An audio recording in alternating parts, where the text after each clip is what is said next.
This is going to be awesome. So just bear with me. Hang on. Okay. This is a gem. This really is a gem. So it says here, it is the one sole God who by assuming flesh becomes the Son. It is the one sole God who by assuming flesh becomes the Son. And why does he say this? Well, for the very simple reason, brothers and sisters, this is what Commodius says here. Very, very clear. Nec pater ipse dictus est, nisi factus filius esset. That's 277, 278 of his Carmen, second writing. This Father came in the Son, one God everywhere, nor was he himself called Father unless he had become the Son. It is the one sole God who by assuming flesh becomes the Son.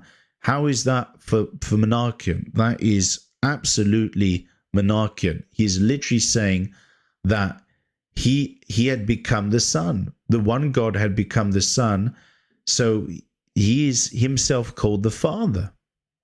Okay? It is the one sole God who by assuming flesh becomes the Son. Therefore, he did not wish what he was to be revealed. You see that? But said that he was the Son who had been sent by the Father. He had handed himself over to be spoken of by the prophets, so that he might be God, the Son of the Most High on earth. So in regards to what was prophesied by the prophets, he was God, okay?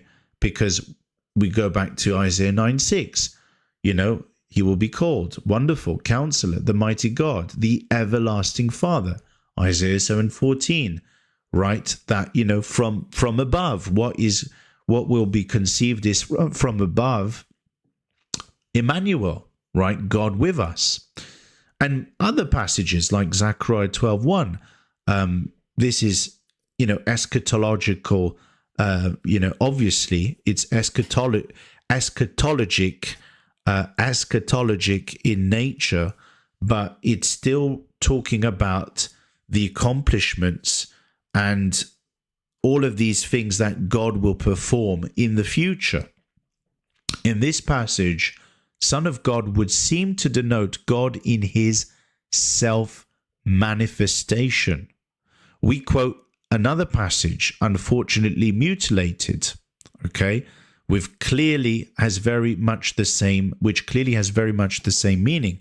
By his power, he caused himself to be born in the flesh. He allowed one fiber to be made. Now God was flesh in which the power of God was active. See, that doesn't sound Trinitarian. It sounds absolutely Monarchian. Okay? There's more here.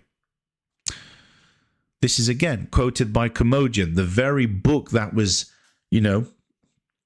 considered to be avoided by Catholics according to the Gelasian decree. So the law of God declared it should be, when the humble high one yielded as one who is low, so that Adam might be raised from death. Pitying his own creature, the Lord descended into the tomb, and so through hidden things emptied the strength of death. In concealment, the Lord took by surprise the old thief, that's the devil, and willed to suffer so that he might cast him down even lower. He is bold and always savage like an enemy. While he hoped to vent his rage on man, he was conquered by the Most High. You see that? The Most High yielded as one who is low, so that Adam might be raised from death. Beautiful. It's talking about God's sacrifice on the cross, God's condescending to man. This passage contains several elements which can be traced back to a very early form of theology. there is, first of all, the way in which God is hidden. The word occulta, hidden, celatus, concealment. He took by surprise, or connected with the Judeo-Christian theme of the hidden descent of the Son. You see that it all conveys this idea that if they knew who they had crucified, right, they would have never crucified the Lord of glory.